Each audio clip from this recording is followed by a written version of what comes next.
as soon as you're ready.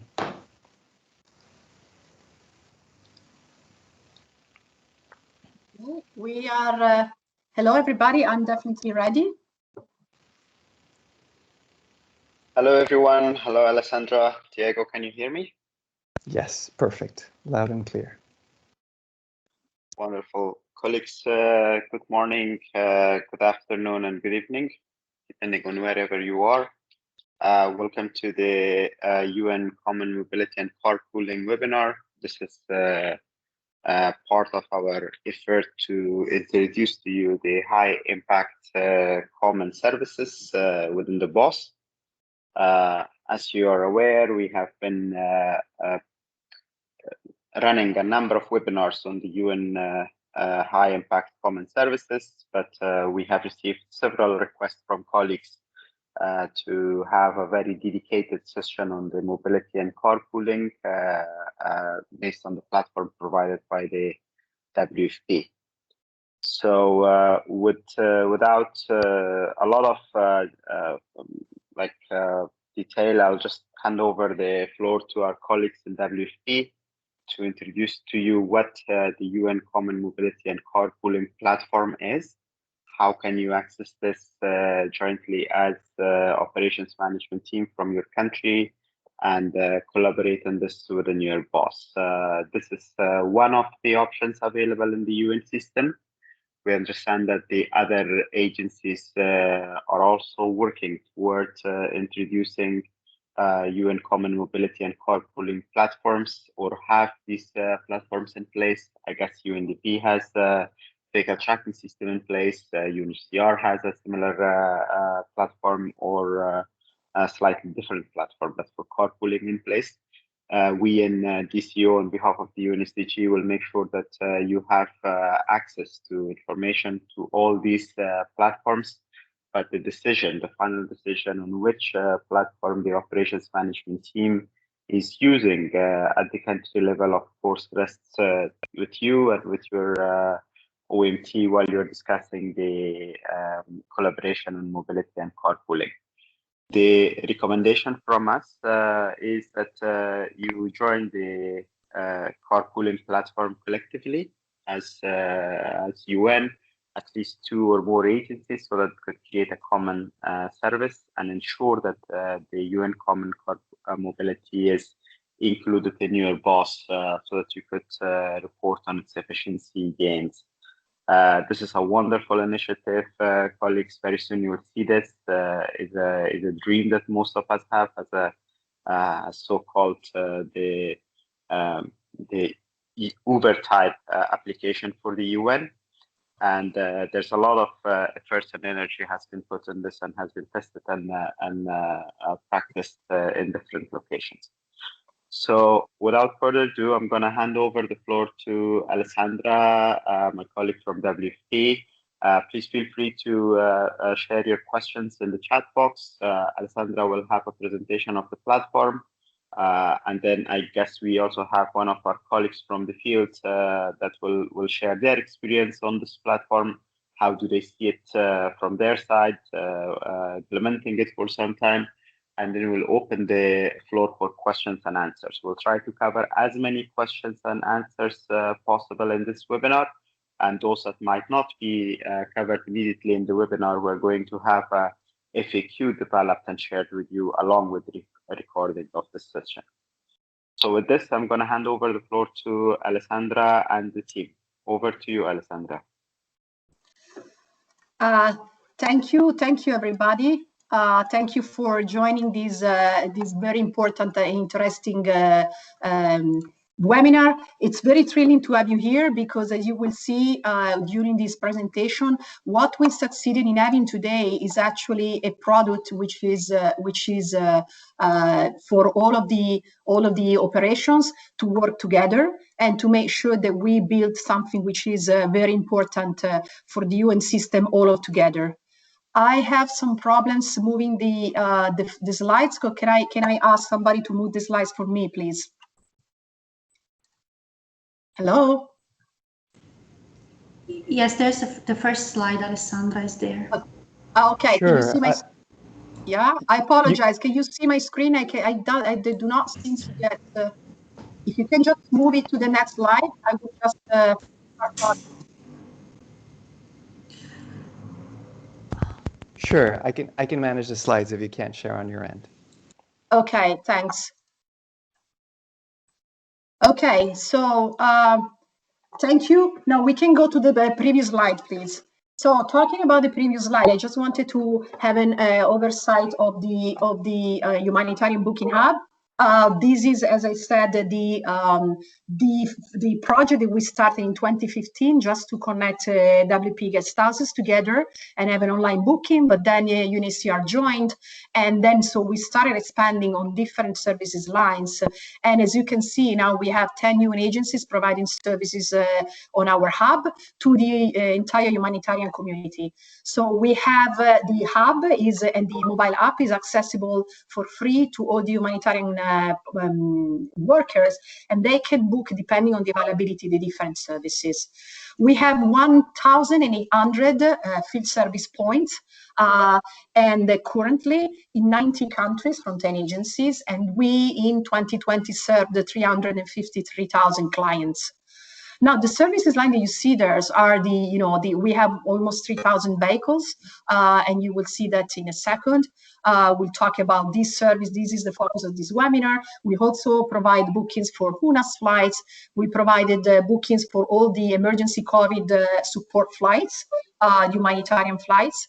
And then also we got the 270 guest houses from 6 or actually 7 agencies, 110 UNDSS listed hotels, 70 UN clinics, and 25 UN counselors. We succeeded in doing this because we are all participating to the same project. But now let's go and focus on the next slide, please, on the focus of today's webinar. We want to talk about mobility and carpooling.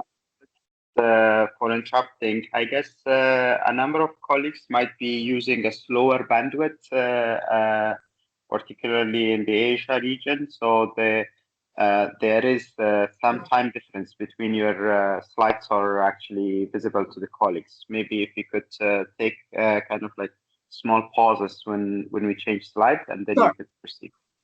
I will. Thank you. So, dear colleagues, I hope you see now the slide where we have our world map, and we can talk about this very interesting service, which is the carpooling, the mobility and carpooling service. It's a very mature service. We already have all WP operations. We are have completed onboarding of 80% of them, and we are also rolling out the same application for UNICEF operations globally. And other agencies are piloting the service. And as you can see at the bottom of the slide, we are present in 70 countries and currently we are operative in 345 locations. We reached 3,000, almost 3,000 vehicles. We should be reaching 3,000 vehicles by the end of next week. 181 armored vehicles. But the important thing is that we managed already a huge amount of passengers. And of course, you can see also that being all of us together in the same platform, we can already give you some global KPIs that we can then start sharing. And for example, with all of these 345 locations, on average, as you can see, we have 60 trips per vehicles per month on average. We had in 2020, and we recorded 1.6 passengers per trip. And an 18% of ride sharing. Ride sharing is when two people, of course, more than one people, when passenger share the same ride. And generally, it is intended to explain the internal provision of the service. This is when you use the tool, the solution for your team, for your staff to be transported around. We talk about carpooling when we put different vehicles from different agencies together to run the service in fleet sharing. So as you can see, and we will leverage later on, we have lots of data that we can show that we can have some KPIs to be discussed. Is 60 trips per vehicle enough? Too much? Are they too few? we can start discussing. But we have some data that we can start elaborating on. Also consider that all of these is, of course, these are data from the 2020. Therefore, COVID affected a lot the volume of the system, of the service, because, of course, lots of operations were reducing their volume of rides because of COVID. Okay, if we move to the next slide. I will wait for a second, but I will start talking about the fact that in this slide, we highlighted some of the high-level benefits of joining together this platform today. First one is that the tool that you're going to see today is a completely customized solution, meaning that it's completely done by the UN for the UN. It's 100% developed by WFP, and then we decide on the priorities of development depending also on our partners. Our partners talk to us, tell us what they would like to have. We share it also with WFP operations, and then we put new features into development. Mutual recognition definitely allows us to move very fast because this is a UN application, so there is no special contract, not an agreement among our agencies, and there is a standard template that we have already 7 signed agreements, and therefore, you can operations and OMTs that are connected today can think about joining very quickly the service, at least in pilot. We have standardized the self-service portal for the end users, and we also have standardized digital tools for both administrators and drivers, also in the mobile app. We will see it in a demo. We have comparable service view and service KPIs. I showed you, I gave you just a quick preview, but we will elaborate on that later on, because for all of us being in the same platform, we can have the same seamless way in which to compare performances. We can also streamline carpooling. As you will see, there are different ways in which we can allow ride sharing from the very beginning, and carpooling also among agencies is very easy, technically speaking. So we need to make this happen at the OMT level and also through the BOSS platform. We can get comparable efficiency gains. WFP has done a little bit of extensive research on this area, and I will explain which are the 4 different areas that we have identified as efficiency gains and how we are addressing them in order to calculate the efficiency gains of the solutions for our field operations.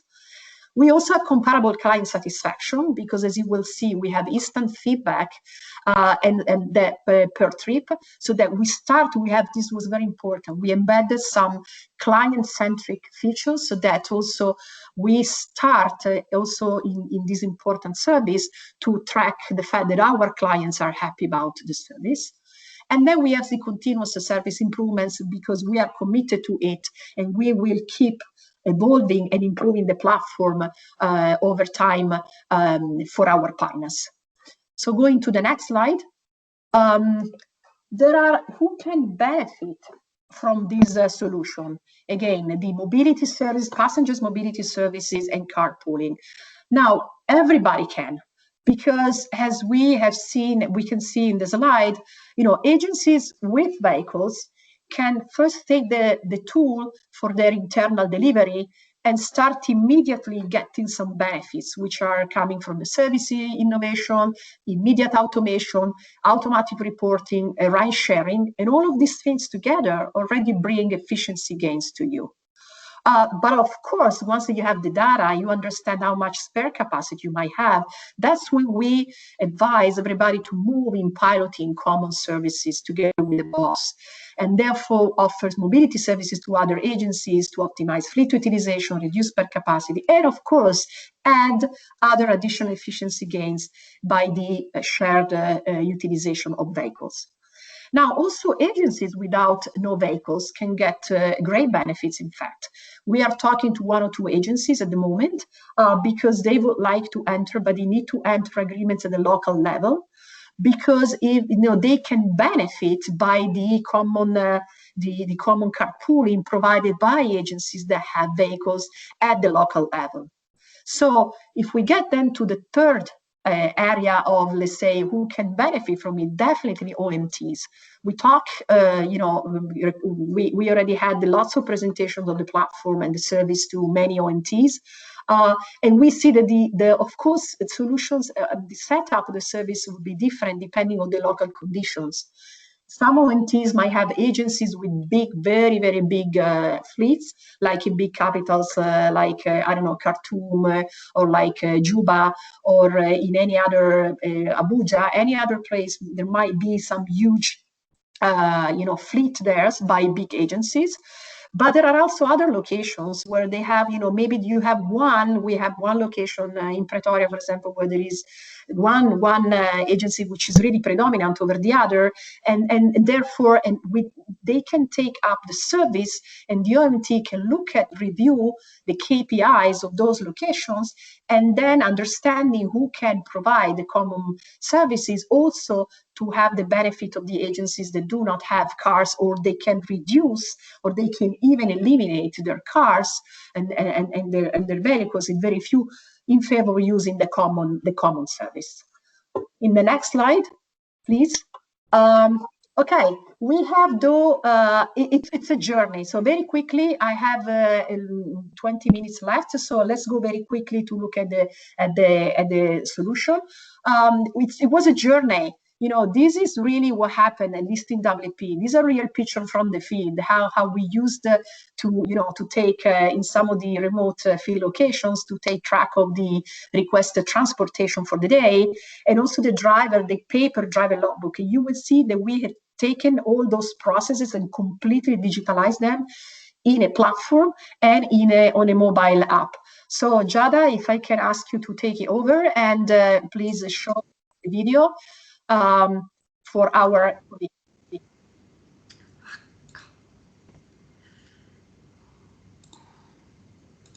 Welcome to the UN Driver Booking Service of the Humanitarian Booking Hub, the innovative 24/7 field travel services platform featuring guest houses, hotels, flights, drivers, and wellness services for aid workers in remote locations to deliver last-mile aid in more than 90 countries.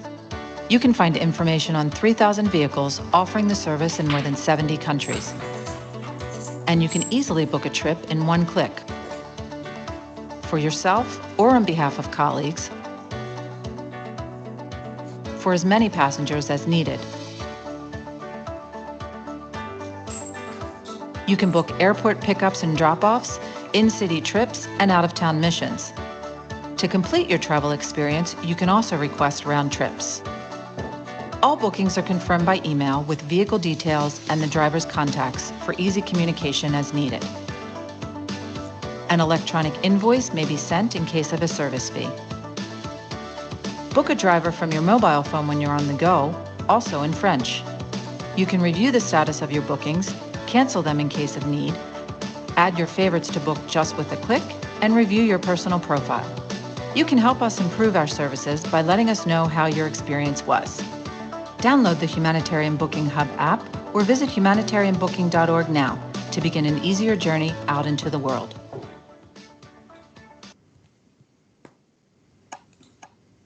Okay, thank you.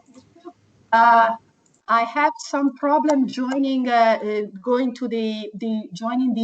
sharing my screen, unfortunately. Can I ask Giada to take over and just to show the app? Sorry, the mobile, Sure. Allow me a couple of seconds to set it up.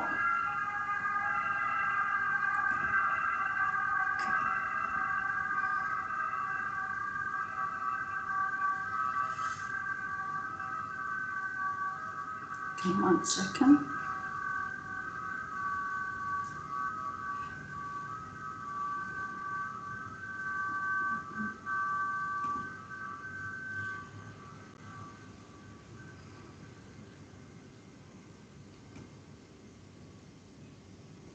Can you see my screen? No, I don't think you can.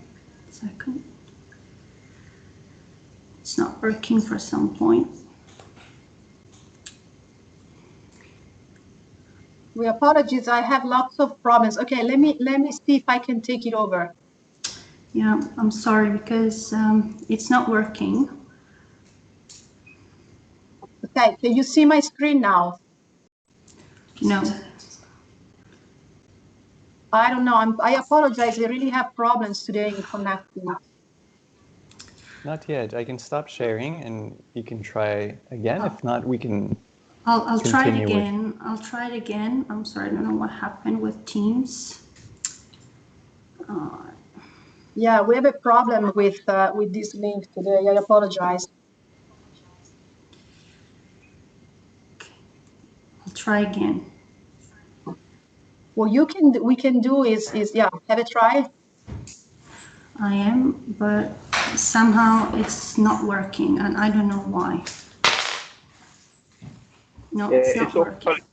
Alessandra, maybe we can see if there are any immediate questions from colleagues while at the same time we're trying to project the screens from your side. I guess it's an opportunity to just open the floor and see if there is any immediate question in terms of to access this platform, how to make it available for the UNCTs. Let's open the floor for a moment. Sure, I think we have a question from Joan Agoya. You can go ahead and unmute yourself.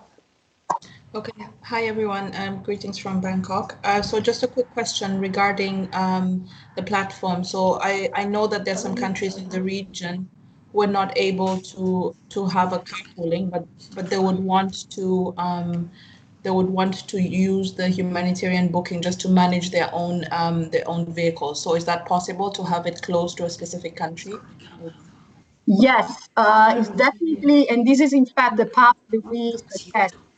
To take the service first as internal provisioning, so they can test it internally, and after a few months of using the tool, you will have utilization rate, and you will understand, each location can understand if there is any spare capacity that can be offered in carpooling to colleagues. Because also the carpooling, what we are suggesting, doesn't have to be you know, it doesn't have to be done all in together. It can also be done just for some, for example, routes. What you could do, you could have, for example, carpooling organized for going to the airport, and you can then have that. Oh, okay. Can you hear me? We Yes. can hear you perfect. Can. Okay, I apologize. I will take back the hub. I can hear. Can I ask everybody to switch off the microphone? And then I will go over and look at the hub. So very quickly, you can explore all of the operations that we have, and you can see that the hub is providing look. You can actually look at the UN footprint, because you see, for example, Sudan are 20 places where you can have a driver. You can pick a driver. And for example, in South Sudan, there are 70 offices where you can book a driver. But let's go to our colleagues in Iraq. They allowed us today to run a quick demo. So you can just go here. Hi, Yes. Just a small question, and this is Israel Carrizales from UNHCR. You might still have your mobile on meeting because your voice is echoing. Okay. Is it better? No, it's still echoing. I switched off Teams. Okay. Apologize.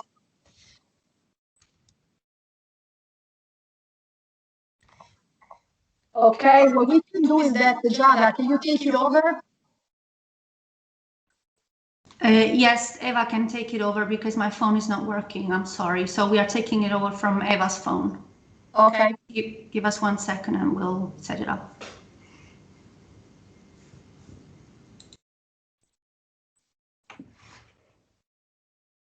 Well, we have a thought. Can I just make a comment? Sure. Yeah. Hi, Alessandra. Just this part of the carpooling, are we considering the other pilots that we have, like UNHCR is also doing this carpooling pilot. Is this anything that is being considered in here? We have, I apologize, it's terrible. Let me leave and come back. So Alexandra, maybe I can answer that one because you still have some echo going on in terms, this is Cynthia from WFP. I don't know if you've got if you're in the same room with a couple of people with different devices on, but you have some echoing going on and around you. So Israel, right now what we are doing is we're focusing on the boss because of we know that OMTs have included a lot of areas of fleet services, fleet management into their boss. There's a lot of initiatives that are going on at the country level where, let's say, if you're working at the global level, you might not be, so plugged into. So we're kind of put this together to support the OMTs to be able to make that journey to kind of carpooling, because there are a lot of countries that are, there are a lot of countries that are out there, maybe, and also, for instance, I think in Lebanon, I believe that your projects, we're not using the platform there because it's been agreed that in Lebanon, where WFP is participating in the UNHCR pilot, UNHCR is participating, I think, with piloting the Humanitarian Booking Hub with us in Rwanda. I understand that UNHCR's, we had some agreement with them that they would perhaps even pilot a couple of more countries. So that's something that we need to definitely have a discussion moving forward over. Yeah. No, I agree. I agree, Cynthia. And this is something that WFP and UNHCR has been working on for the last, I don't know if you can remind me, maybe 3 or 4 years that we have had this cooperation on different shared services that are being offered to all the other agencies. So I think it's good that we have at least some sort of touch point for WFP. And Yeah, great, Israel. But I think we can take this bilaterally because we've got a lot of people online that would want to maybe hear a little bit more about the the product and how it works and stuff like that. So I think we're in agreement that we need to do that. So I don't know, Ali, Zamir, are we ready to go back to the presentation? Yes, I'd ask Giada to take over and just to show the digital office very quickly, and then at 11:40 to stop from the presentation. Giada, can you take it over? Yes, sure, Alessandra, thanks. Can everybody see my screen? Yes, clearly. Yes, yes, we can. Okay, great, thanks. So, this is the digital office where fleet managers can allocate vehicles and drivers and handle reservation requests. So let's have a quick look. We are in the digital office of our AirBuilds colleagues, WFP. So if we click on the booking tab, we can see outstanding reservations and already handled bookings. So basically to just handle booking, we just click on Not Process. We can find all the booking details shown on the screen. And when clicking on Not Process, we will be redirected onto the driver planner, which is a calendar containing all the vehicles that are operational in their specific office locations, in this case, Erbil. At the top of the page, we'll find the booking details. So we have 3 options. We can accept, edit, or reject the booking. So let's say we want to accept this reservation. And we can edit the drop-off time if required, for example, here. And we can just choose the vehicle we would like to allocate and the driver. So let's pick, for example, this Prado. Okay, and then one of the drivers, and then we click on Show Preview.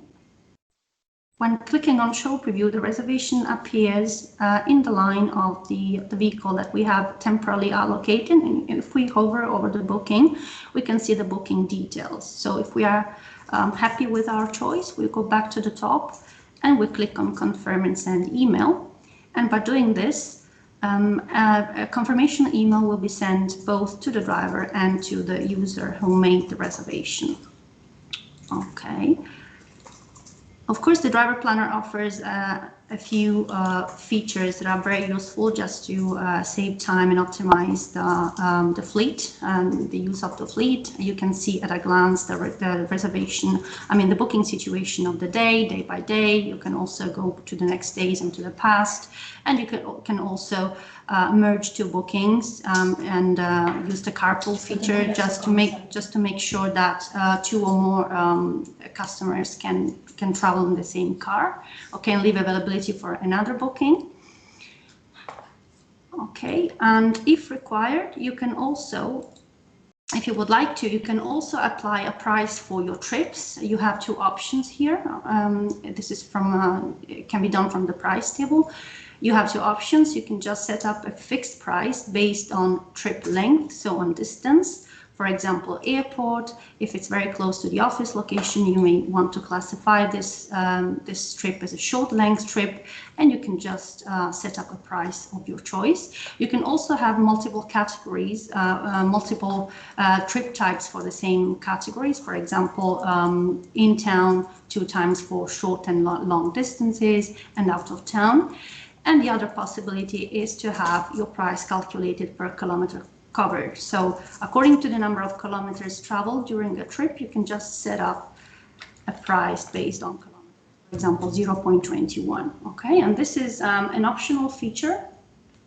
You don't have to use it, and you can also decide per individual booking if you would like a price to be applied or not. You can very easily issue invoices. I would like to show you how easy that is. If you click on Create Invoice, the system will automatically retrieve the booking details. You can just click on the booking you wish to issue the invoice for, and you can find the trip details. You have also the choice between local currency and US dollars. You're given a brief description of the service. For example, in this case was an in-town trip, so let's say it was a market visit. You just input the price, let's say $12.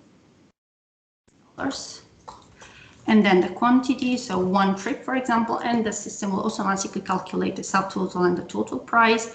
And you can choose the payment method and have an invoice sent over to the customer and or to the third party. You can also add comments if this is required. Okay, so just quickly showing you what it looks like. Okay, and this is an invoice that is ready to be printed out and handed over to the customer. Okay, then very interesting is the mobility management section. You have the driver's list is divided into driver's list and vehicles lists. Now, driver's list, you find all information about drivers who are operational in that specific office location. So personal details, driver license, email address, etc. And if you click on logbook, you will see the trips of that specific driver assigned on the same day, in the next days, and in the past. Okay, and same is true for vehicles. So if we go back into the mobility management section, we click on the vehicles list. It's loading. But okay, you can see the vehicles that are operational in Erbil, and you can filter by agency. So if you have different agencies who use a common hub, for example, you can just pick the vehicle that you can filter by agency, skin type or model, and you can find picture and vehicle information. You can also mark any vehicles as unavailable if it's, for example, under maintenance or out of order, for example, so it won't be possible to book it from the calendar. Okay. And we would like to show you also the reporting area, which is a section that provides you with very useful data, very useful reports. Let's start with the country report. This country reports gives you a nice overview of how the service is being progressing in a specific office location and in all other locations of the same country where the service is active. Okay, so for example, we have, if we select, let's say, from January 2020 to December 2020, just to have an idea, okay? And we would like to see how this has been doing since its activation, for example. Okay, we will find the country total first. So the fleet composition, 65 vehicles in our bill in total, and then drivers, trips, travel, passengers transported. If these passengers were WFP versus non-WFP, and data broken down by trip type, airport, in town and out of town. And what is interesting is, as you can see on my screen, is that if we have different locations, you can see also the individual data per respective location. So it's very good for KPI comparison. Another report is the mobility report, which is a more comprehensive report. So this report shows you, sorry, let's pick, for example, December 2020. This report shows you not only who made the booking, from which unit, and the date the trip was performed on, but it can also give you some information, useful information on the vehicle that you as a fleet manager have allocated and the driver that performed that trip, and also the time, so meaning the duration of the trip. If a price has been applied for that specific trip, this would show up here on the column. And you can also see kilometers traveled during the trip. You can see here in the chart, for example, the revenue generated on a monthly basis. So if we have different agencies, if you allow different agencies to make a booking, and if you decide to charge other agencies, for example, you will find here the amount generated for December 2020. So for example, WFP is 0 because nothing has been charged to WFP. But if you find, for example, UNICEF, UNHCR, FAO, etc., you will find here the total amount generated if the price has been applied, and data again broken down by trip type. Okay, you can also find invoicing report. I'm not going into that. And the last thing I would like to show you is the customer satisfaction tab. You can see here that you have the average score for this specific office location for a bill. This results from feedback, real feedback left from users of the service. So fleet managers, if they click on customer satisfaction, this is a good way, of course, to work on improvement points, for example, and just to make sure that we can offer a top-notch service. So you go, for example, I selected January 2021. You can see the score left by this specific user. Okay, you can also see the remark and for example, this one. Okay, so if any comment has been left, specific information on the trip itself, and of course here you have a drop-down menu, and you can also select the action you would like to perform. So for example, you can just okay, these are all closed, but you can just process the booking, you can forward it for action to someone else, etc. Okay, so you can just make sure that you work on your customer satisfaction. Basically. Giada, can I ask you to move to the demo of the yes. mobile app just yes. very quickly? Thank sure. you. Okay, sure. Yes, that was the last point. We are going to connect from Eva's phone, and I'm going to show you the app. Allow us in the meantime, second. Yes, in the meantime, while you connect, we just tell colleagues that now we show you some of the features that you can have in the mobile app. These are for the end users and to use and to book on the move. And at the same time, it's for the drivers to manage each trip on the way. So you will see that we have digitalized completely the driver logbook, and we will finish by adding the client receipt. Over to yes. Yes, sure. Okay, so what you see here is the layout of the app, which is very similar to the browser version. You can find all the service lines. If you click on the three lines on top of the page, you will find the main menu. So first of all, let's have a quick look at the bookings. You have the My Bookings section where you can see the bookings you made in the past or your outstanding bookings. Sorry, it takes a while to load.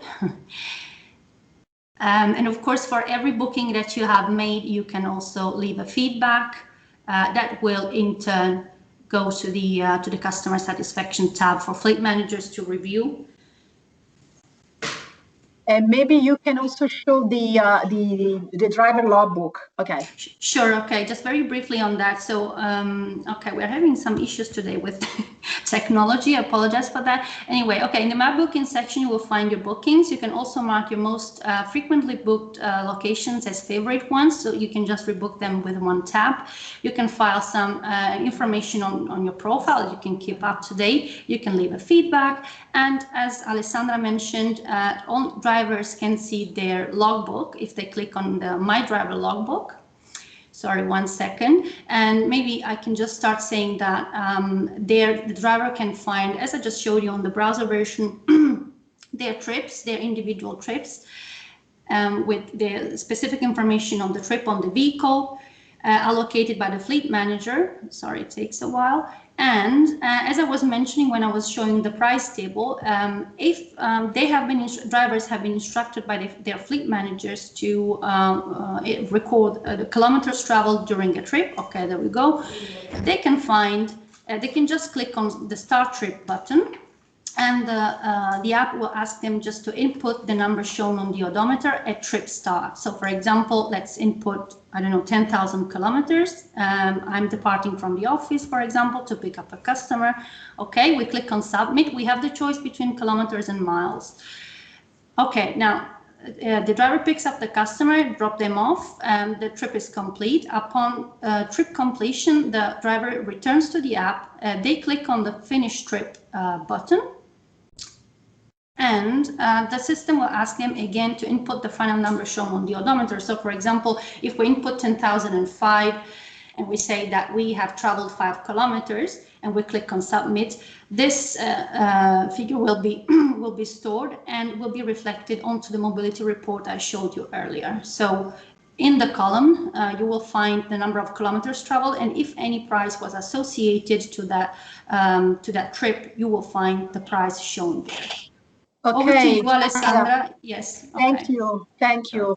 If Luis or Zamir can just put back the presentation, I wanted to quickly go over some features, the additional feature. First of all, we had some COVID prevention feature there because we were able to, of course, by tracking the number of maximum passenger that can be on a vehicle, you can, of course, control your, if you go down a few slides to the COVID one, to the duty of care one, sorry. So that can also be very helpful. And we also, another one, please. We also have some material available, thank you, to in 3 languages that we use to support our partners on the hub on, making drivers and passengers aware of the COVID. In the next slide, I want to show you some of the benefits of the next one. I don't think we have time now to talk about the continuous improvement. This is what I wanted to show in terms of UN comparable data to scale up best practices.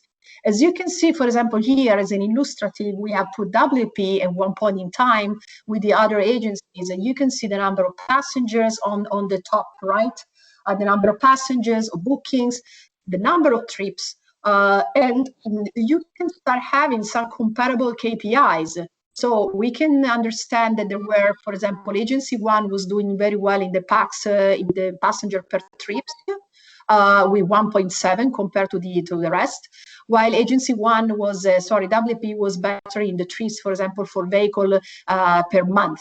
So we can start having discussion, understanding that, of course, each location has its own KPIs, understanding who is really using the tool very well and how did they succeed in having, for example, maximizing the ride sharing or maximizing the utilization rates of vehicles. And from there, at the local level, you can discuss how you can bring best practices across locations, agencies, and operations.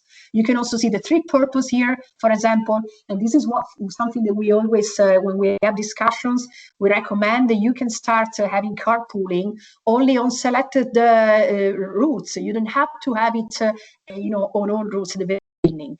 Everybody comes, lots of international colleagues at the same time at the international airport. You can definitely split there some looking at the data for internal delivery, understand how to organize a good carpooling service to go, for example, and pick up colleagues from different agencies at the airport. Next slide. This will, of course, bring you to some efficiency gains. If we can move on the slide, thank you. So we have great potential for efficiency gains. You get time savings. You get, which we are, of course, coming from the automation of the service. You can get, cost savings because you really avoid. Previous slide, Samir. Yes, in the previous slide, thank you, because it's an important one. WFP is working on each of these flows so that you can calculate. For example, we had calculated the last year we had a little bit less than 500,000 of efficiency gains in the automation part. Then you also have efficiency gains in the cost avoidance because of reduction of overhead cost. So I put in there some examples for increased ride sharing and fleet optimization. We have some cost recovery for additional utilization rate and carpooling, and you also get quality improvements because you definitely improve the customer experience, you streamline the service, increase transparency, reduce CO2 emissions, and streamline customer satisfaction. So now I would like to just leave the word if you can just move to 2 slides to our colleagues in Somalia from UNICEF. You have colleagues, you have 3 minutes to tell us your experience with the platform and to share it with all colleagues. Over. Billy, are you online?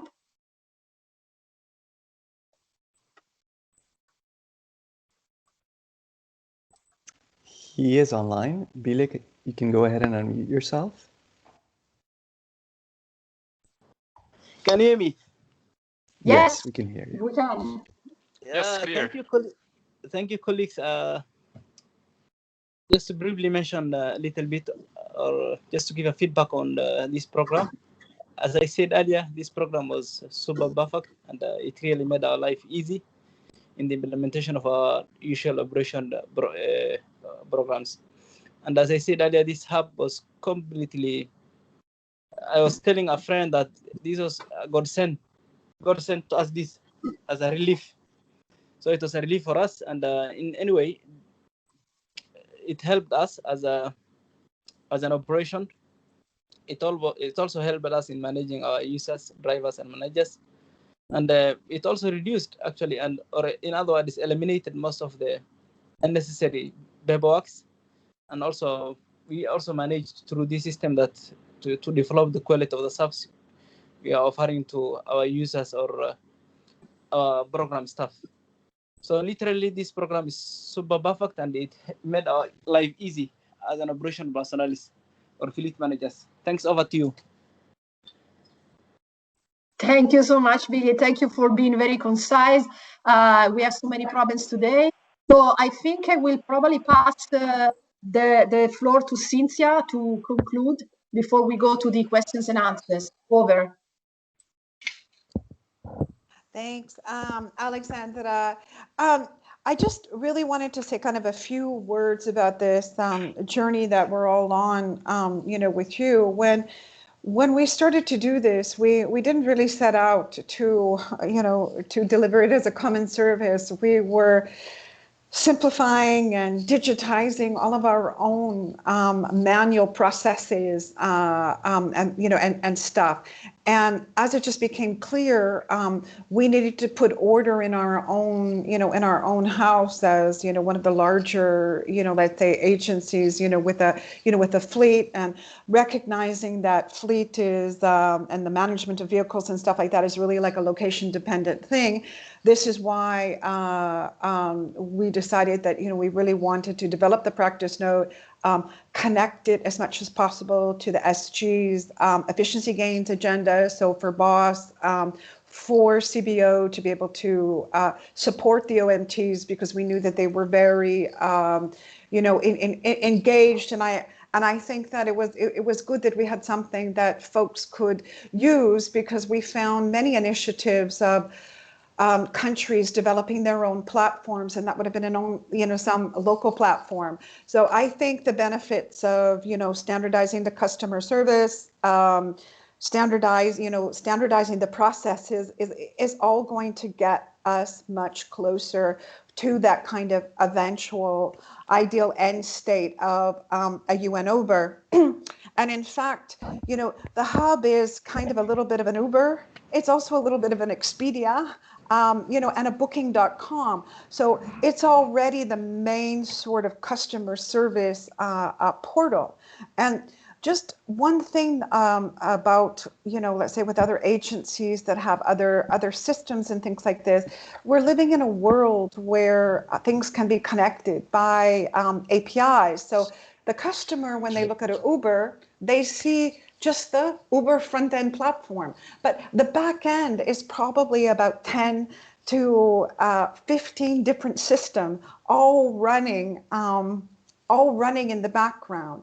So I think that there's a lot of work that we can do together. The team is ready and willing to support individual ONTs as they decide to think about, gaining efficiencies in and around their fleet services.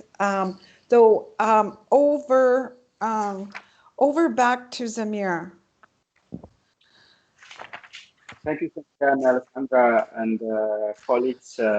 We have to go for questions and answers now. I know we have overcapped the Teams link today. There's a lot of colleagues that are unable to join and have been writing to us. We're going to have one more session for this webinar so that we could cover the rest of the colleagues. I guess we can go over time for another 5 minutes after completion of this time for the webinar. Let's open the floor, Alessandra and the team. I think there's a number of questions that are already raised in the chat box. Yes. If you summarize and respond to these questions while we request the rest of the colleagues to put their questions in the chat box so that you could reach to those as well. Sure, Jara, can you summarize for me some of the questions? Yes, sure. Okay. The first question is how a country can start piloting the service. What is the procedure there? Okay, as in the slide that you might see on the screen, contact us at global.mobility@wfp.org. The team will answer, and we are very willing to walk you through the process. So we also are available to have any location test the service for 1 month, so that you see the benefits of the service yourself before deciding if that's a good solution for your operation. And so you just contact us. We will need to know how many vehicles you have, the drivers. We set up the digital office for that single location in pilot, and we can start the pilot before then addressing the issues, of course, of a second point about the service agreement to be signed. Okay, next question. Next question is it possible to start the service with internal provisioning and then switch over to common service, or? Yes. This is actually our recommended path. We strongly recommend the end result is to bring everybody in carpooling where there is the opportunity. But to find out if there is space for that carpooling, you need to have data about the service. So yes, we absolutely, even in OMTs that are very willing to move to carpooling immediately, a single agency started to using it for internal reasons. They're sharing their data to set up a strong carpool service. So definitely you can take the tool and start using it to get the data for your own service. Okay, next. Okay, next one is, sorry, 1 second. Okay, is it possible to have a dedicated admin per agencies and to change the system to suit this requirement? Yes, we didn't have the time for this webinar, but you can contact us for details.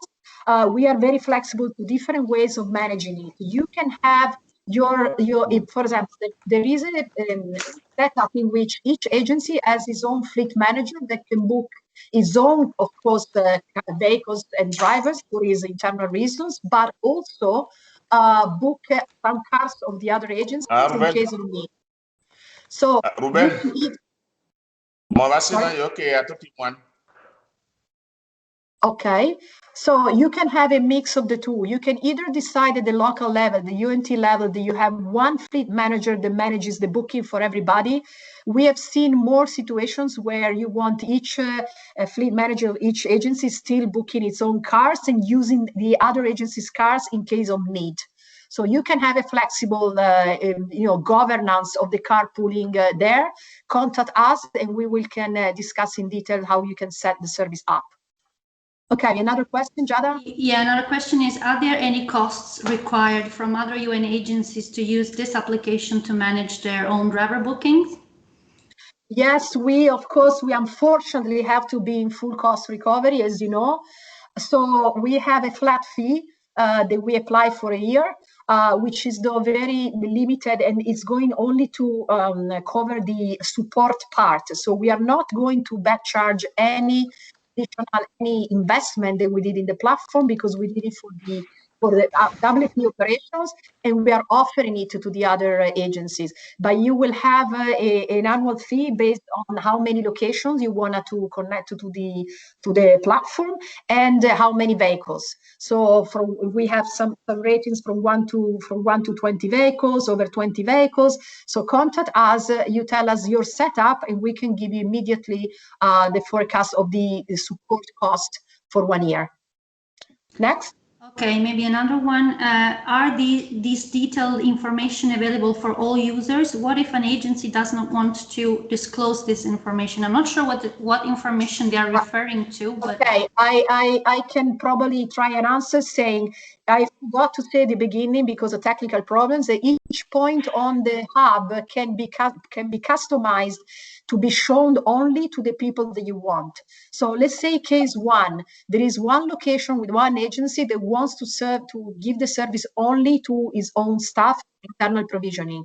This is how you can set the service up. Nobody else would see it in the booking platform apart the staff from that agency. If you want to open up the service also to other agencies, you can do it in a selective way. So you can put let's say you can set up your digital office with your vehicles and the drivers, and then decide to move from internal delivery to common provisioning over time. Okay, what about another question? Okay, which type of agreement should be signed between the agencies to start carpooling at higher level? Okay, we have seen some locations that are having some pilots without necessarily they just signed an MOU to pilot the platform altogether. Others are already moving to work on a service agreement to be signed at the local level. Now, in WP, we have committed in the next 2 months to provide support from our legal team. So we will also work on a service agreement, which will be the template that we can give to everybody. And again, the beauty of being in the same platform is that the first one that has a good sound service agreement that works, we can take it and streamline it across all of the operations. So we know also that our colleagues from UNCTs on their pilot are working on a absolutely similar service agreement. So I think in the next few months we will have lots of templates to look at. Over. Giada, there's somebody that has their hand raised. Ahmad Abueza, if you want to unmute yourself and give a brief question. Yeah. Yes, thank you so much. My question was regarding accessing the digital office. Will we be able to access the digital office in the 1 month test during the first 1 month testing? Of course, in the 1 month test, you will have access to the full functionalities. And also, if we introduce new functionality, you will see they are introduced again at no cost. So, of course, the pilot is to make sure that what we are proposing suits your operation. So we are a UN organization and we want to collaborate. As I said, we don't have royalties to pay. So we are willing to give operations the possibility to test it. So you have it. You can, of course, have the full access to it, to the driver digital logbook, the feedback, everything. You can test it for a month and let us know then if you are happy with the product. Over. Thank you. Any other question? There are a few questions in the chat, if I can go ahead with that. Maybe can car GPS system be integrated with the platform to pull data on odometer, fuel consumption, car location, etc.? Yes. Okay, we shown, unfortunately, in a very quick way, our digital logbook. So right now, we ask drivers to input the kilometers in the odometer. But in few weeks, actually in 2 weeks, we will be releasing a solution where we can take the data from the mobile phone. So when we start introducing mobile phones data from the driver and the client, and then we are working with, in WP, we are using as a tracking system Novacom. So we are working with Novacom to connect to the API to any tracking system. So our hub wants to be equipment transparent because we know the agencies have all different equipment tracking systems. So in 2020, what you do, you develop something called API, which is a protocol to exchange data. And we will develop these to be able to connect to the different practice systems of the different UN agencies. So let's say in 6 months, so in 2 weeks, we should have already the data from the GPS of the mobile phone of the driver, which in many situations can be enough. And then in the next months, we will work for the API with the tracking systems. Lastly, we are also, once that we have the API, the system will also work with any OBD, you know, one of those little GPS tracker they used to put into the sockets of the new cars. They are very cheap, you know, they cost $25.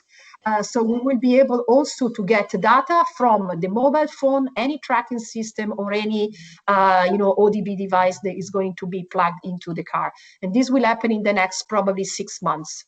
Over. Okay. Thank you, Alessandra. Maybe take a few other questions in a series before you answer them. I can see hands raised from Ermin, Mohammed Jah, Natando, and Israel. So let's go with in this sequence, Ermin first, and then Mohammed, then Israel, then okay, we lost the last colleague. So please raise your questions very briefly because we have very limited time, and colleagues will get to you, get back to you with answers. Thank you.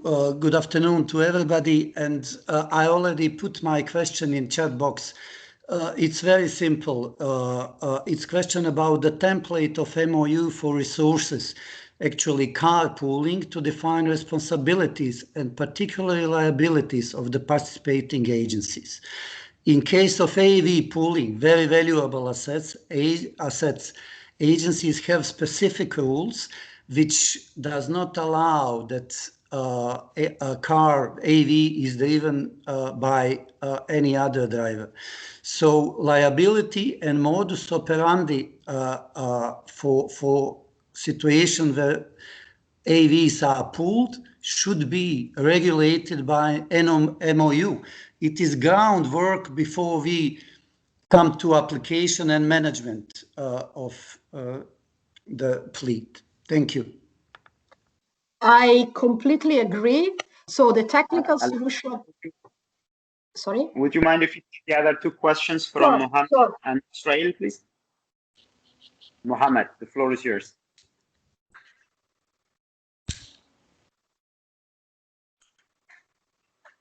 Mohammed, you can unmute yourself, or if not, we can move on with Israel.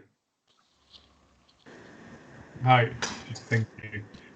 No, just Ali, one of the clarifications on the VTS information, because, well, we do have as well the Novacom services for GPS with the vehicles. We have, about 6,000 vehicles with VTS with Novacom, and our experience is that the VTS information is not live, but it's on a delayed updating every 30 minutes. But you can see, well, at least in our systems, you can see the history of the movement. And yeah, the other part that I think was a good question from Elmir is the carpooling that we normally don't do with AVs. But I guess that you already answered that question, that WFP is not either doing carpooling with AVs, but this is only for the owning agency to manage. Is this correct? Thank you, Mohammed. Israel, maybe we could have your question and then we move back to Alessandra to respond. And I'm afraid that we will have to close this webinar after that. Hi, no, sorry, this was not Mohammed, this was Israel. So I think Mohammed didn't come up Mohammed, to. Yeah. I see both of you are unmuted. Mohammed next.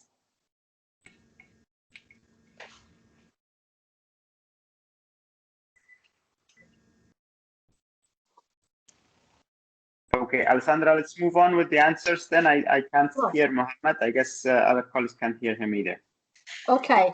So very interesting points. As I was saying, the technology, people get very hot about solutions, but the problem is really on the operationalization of the service. So talking to all of the offices that we showed, we understood that from our point of view, we completely share our colleagues' concerns about. There are three things that for us are hampering the unleashing of carpooling services. First of all, actually four. The first one is the digitalization of internal services. You don't have to go right away. You start digitalizing change management of your staff and your drivers and your fleet managers by using digital tools to be ready to go carpooling. The second one is the full cost recovery. So, everybody's working on different formulas. And also in WP, we took a corporate approach. In a month, we will have a calculator that we will put into the hub, which we can be benefit to everybody if they want to use it to provide full cost recovery calculations. For agency to provide each other the services. Let's say the other last 2 points are definitely the liabilities, understanding liabilities, and the service agreement. Now, for the liabilities, we had intensive meetings with our legal, HR, social security people to understand the coverage of insurance, and that would definitely require to look at each agency's coverage of their own staff and also of the other situations. So we are trying to come up with a matrix that shows which are the liabilities that you need to check before you set up the service towards the service to run. But again, our suggestion is that you might start with our tool. You can have also selective carpooling. So, for example, if with UNHCR, we know that their insurance is covering completely their staff, and WP does too with his own insurance. What you can do is start having a selective carpooling, for example, among those two agencies, and try and test the service. By the time that you understand the liabilities and also the coverage of the other agencies, then you can move to full-fledged service.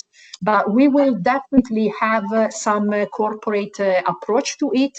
And we also will contact the other agencies. Anybody that wants to be into the discussion is very welcome. Let us know, and we can share information and come up with the idea to be all together in the same tool is to come up with a unique way to approach the problem, take steps to improve our policies if needed, and have a common approach to the carpooling as a UN.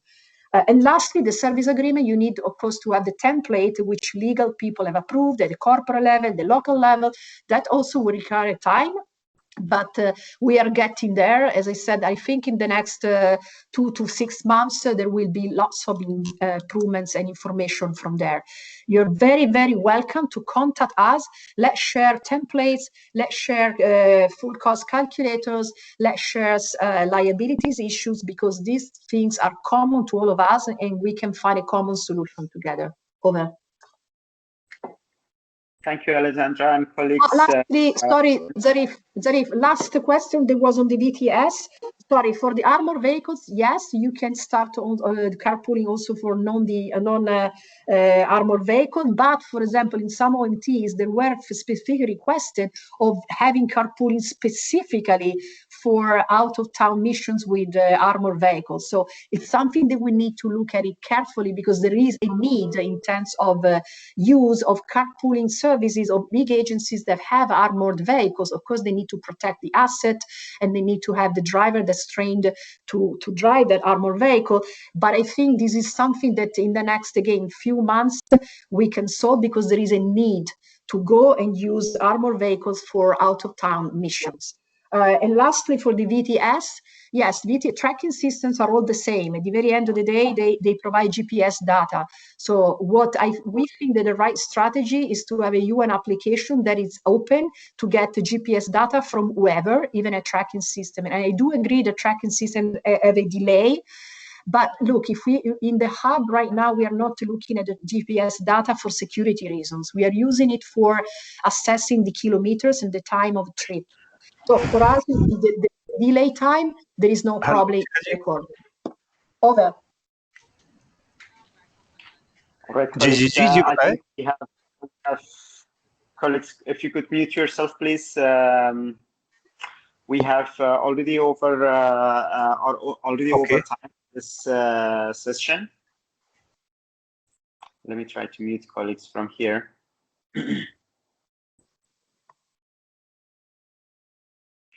Apologies, colleagues. What we will do, colleagues, we have agreed with our colleagues in the WFP to prepare frequently asked questions and share it with all of you. A lot of these questions that you have shared today has also come across in the other webinars. So that will be shared with you. The recording of the session will be shared with you. We encourage you to bring up this carpooling option in your operations management teams and join for the service as OMT rather than individual agencies, while you can test it as an individual agency as you go. We will be organizing one more session. We'll try to spare more time for questions and answers, and we look forward to have you on board in these sessions as well. The chat will remain open, so please feel free to raise more questions in the chat.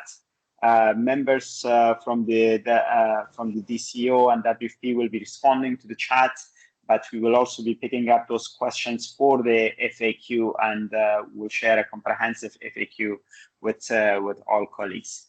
Do not forget that we're also sharing with you a practice note, a guidance note on how to acquire the service office platform in your BOSS. And this will allow you to have beta rights. Okay, I hear weird noises in the background, but that's fine. You have also seen probably a link for a pool for this webinar. Please feel free to respond to those if you can. Otherwise, the webinar is officially over, and thank you very much to all colleagues.